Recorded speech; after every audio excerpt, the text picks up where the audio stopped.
आदरणीय फडणवीस साहेबांच्या सरकारने ते आरक्षण त्याच पद्धतीचे आरक्षण टिकवलं।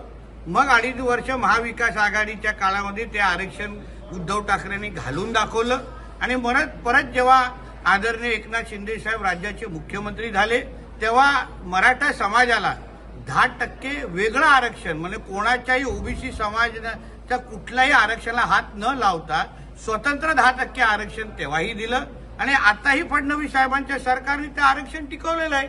म्हणून आमची मूळ भूमिकाच माझी सरळ स्पष्ट आहे की कोणाच्याही आरक्षणाला हात न लावता मराठ्यांना आरक्षण देणं शक्य आहे।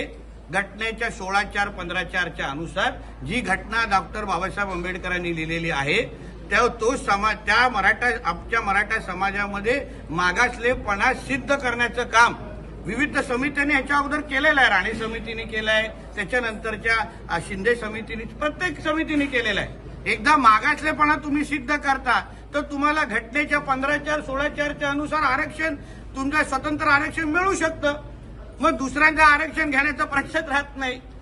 म्हणून पहिल्या दिवसापासून भूमिका आहे, सीएम साहेबांचीच भूमिका आहे, शासनाची तीच भूमिका आहे। आम्ही ओबीसी समाजाच्या कुठल्याही आरक्षणाला हात न लावता स्वतंत्र मराठा आरक्षण देण्यासाठी आम्ही सक्षम आहोत, देऊन दाखवलंय आणि टिकूनही दाखवलंय।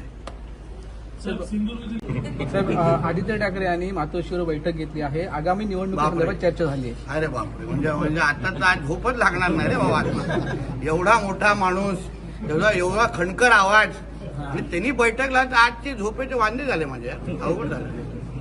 आज रात्री मेव शिवाय काय ऐकायला जाणार नाही। त्याला बोल असंच बैठका घेत राहा जेणेकरून येणाऱ्या प्रत्येक निवडणुकीमध्ये भारतीय जनता पक्षाचा आणि महायुतीचा विजय असेल। नाही सर, त्यांनी असं म्हटलंय की मराठी नेते जे आहेत ते केंद्रात मंत्री झाले, आमदार झाले, खासदार झाले। कोणी म्हटलं? छगन भुजबळ असं म्हटलंय। तर मराठी सुशिक्षित नेत्यांनी आम्हाला उत्तर द्यावं की त्यांना 10% मराठा आरक्षण आहे ते हवंय का, की ईडब्ल्यूएस आहे ते आरक्षण हवंय की ओबीसी मधनच हवं? बघा असं आहे, राणे समितीने ज्या पद्धतीने मराठा आरक्षण सुचवलं की कुठल्याही समाजाच्या आरक्षणाला हात न लावता मराठा समाजाला स्वतंत्र आरक्षण द्यावं, तेच आरक्षण पुढे जाऊन आदरणीय फडणवीस साहेबांच्या सरकारने ते आरक्षण त्याच पद्धतीचे आरक्षण टिकवलं।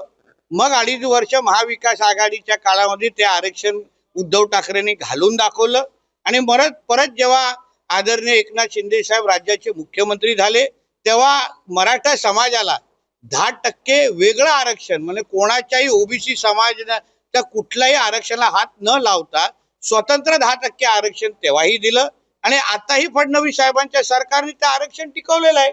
म्हणून आमची मूळ भूमिकाच माझी सरळ स्पष्ट आहे की कोणाच्याही आरक्षणाला हात न लावता मराठ्यांना आरक्षण देणं शक्य आहे।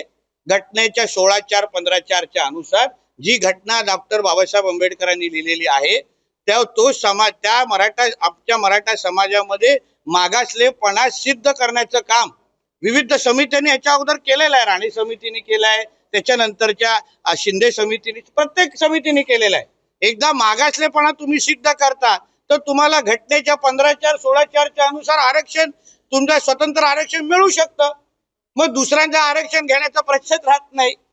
म्हणून पहिल्या दिवसापासून भूमिका आहे, सीएम साहेबांचीच भूमिका आहे, शासनाची तीच भूमिका आहे। आम्ही ओबीसी समाजाच्या कुठल्याही आरक्षणाला हात न लावता स्वतंत्र मराठा आरक्षण देण्यासाठी आम्ही सक्षम आहोत, देऊन दाखवलंय आणि टिकूनही दाखवलंय। एबीपी माझा, उघडा डोळे बघा नीट।